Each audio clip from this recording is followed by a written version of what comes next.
आज हिमाचल प्रदेश में corona virus की स्थिति और सुधार हुआ है। पिछले कल 2 केसेस और जो अस्पताल से डिस्चार्ज हुए हैं। इस वक्त अस्पताल में 13 केसेस है और 22 केसेस डिस्चार्ज हुए हैं। ये संतोषजनक स्थिति है, लेकिन पूरा भारतवर्ष में एक ही दिन में लगभग 2000 केसेस हुए हैं और ये स्थिति इतना संतोषजनक नहीं है, क्योंकि कुल मिला के केसेस 26,000 से ऊपर हुआ है। लॉकडाउन से फायदा हुआ है। पहले 3.4 डेज में केसेस डबल होते थे, अब 11.4 डेज में केसेस डबल हो रहे हैं और जो रेट ऑफ इंक्रीज है वो 6% है, वो भी सबसे लोएस्ट है। लेकिन हम सबको सतर्क रहने की बहुत आवश्यक है। इंटर डिस्ट्रिक्ट मूवमेंट के लिए आप परमिट एसडीएम से ले सकते हैं, क्योंकि इंटर डिस्ट्रिक्ट और इंटर स्टेट मूवमेंट जो है भारत सरकार ने बैन किया हुआ है और जो हिमाचल से बाहर रहते हैं वे भी कंसर्न डिप्टी कमिश्नर से ई पासेस ले सकते हैं और अपना अरेंजमेंट करके हिमाचल वापस लौट सकते हैं।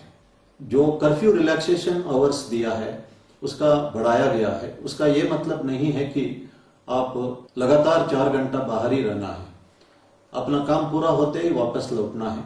आदेश यही है, घर पर ही रहना है।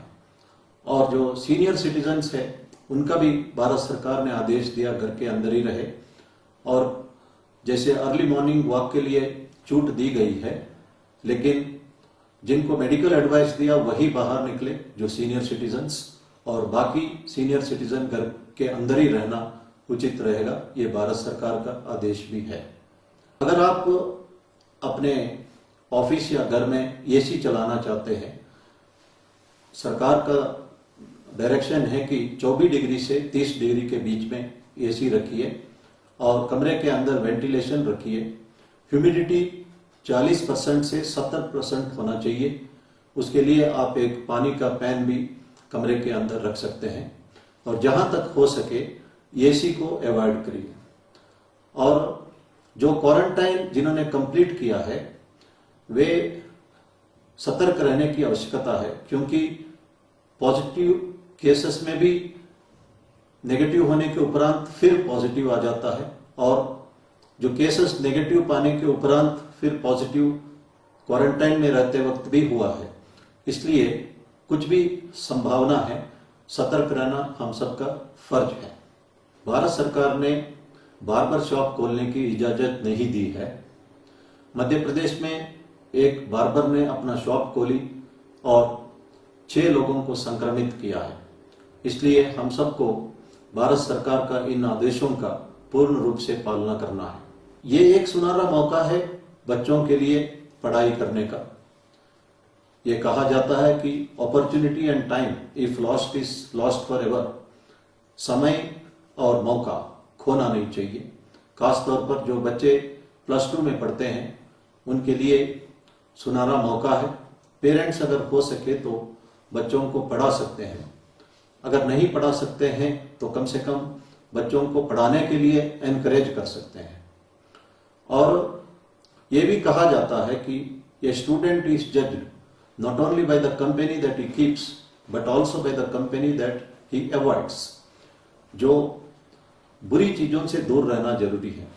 कुछ बच्चे ड्रग्स लेते हैं, शराब पीते हैं, सिगरेट पीते हैं, उनसे दूर रहना जरूरी है। और जो मेहनत और लगन में विश्वास करते हैं उन बच्चों के संपर्क में रहना भी जरूरी है। कहा जाता है कि ये burning tree can not only burn itself, it can burn the whole forest. It has to be isolated.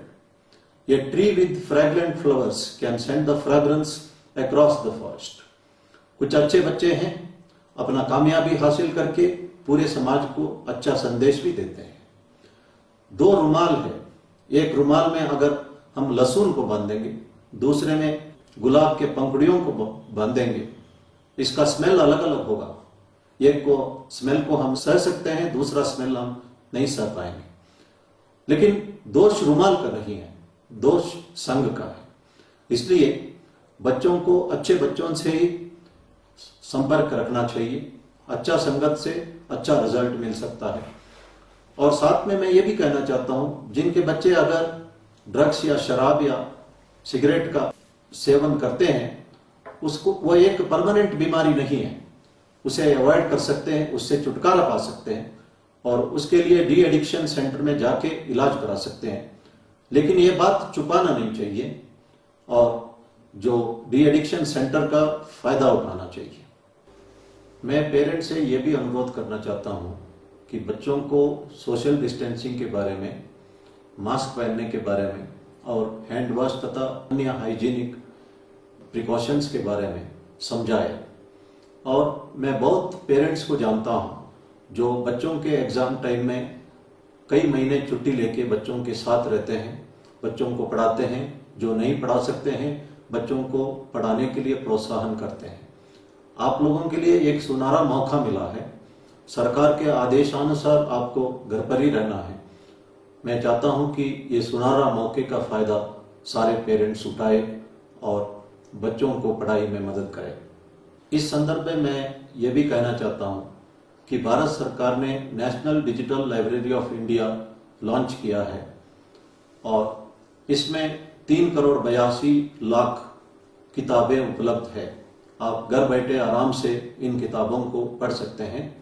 Parents तथा स्टूडेंट्स इसका पूर्ण रूप से फायदा उठा सकते हैं। हिमाचल प्रदेश में कोरोना वायरस का स्थिति सुधारा है, इसका यह मतलब नहीं है कि हम किसी बात पर कॉम्प्लेजेंट हो सकते हैं। मैं एक उदाहरण देना चाहता हूं। 1918 में स्पेनिश फ्लू यूरोप और अमेरिका में अपना कहर चलाया था। उस वक्त अमेरिका में कई शहरों में स्पेनिश फ्लू था। कोलोराडो स्टेट का डेनवर कैपिटल में मेयर ने बड़ा स्ट्रिक्टली सोशल डिस्टेंसिंग, मास्क और आदि प्रिकॉशन को एनफोर्स कराया था और उस वक्त स्पेनिश फ्लू डेनवर में पूर्ण रूप से कंट्रोल हो चुका था। कंट्रोल होने के उपरांत मेयर के ऊपर प्रेशर आया बिजनेस कम्युनिटी का कि इकोनॉमी के लिए लॉकडाउन हटाना जरूरी है। लॉकडाउन हटाया गया, शॉप्स खोले, पब, क्लब, रेस्टोरेंट खोले। उसके उपरांत लोगों ने सोशल डिस्टेंसिंग रखना भूल गए और मास्क पहनना भी भूल गए। इसका नतीजा ये हुआ, उस वक्त अमेरिका में सबसे ज्यादा डेनवर के लोग संक्रमित हुए और सबसे ज्यादा लोग डेनवर में मरे। हम ये डेनवर का एग्जाम्पल से सीखे और इस वक्त हालत सुधर गया करके किसी तरह का लापरवाही करना नहीं चाहिए। पूर्ण रूप से संयम बरतना है, पूरा डिसिप्लिन मेंटेन करना है। इस वक्त कुछ अच्छी खबरें आ रही है, कुछ प्लाज्मा थेरेपी के बारे में, कुछ दवाइयों के बारे में और कुछ टीका के बारे में, और यह भी कहा जाता है कि कुछ महीने में टीका भी आ सकता है। इसलिए लेट अस बी होपफुल और तब तक हम और डिसिप्लिन और मेंटेन करें और एब्सोल्यूट पेशेंस रखें।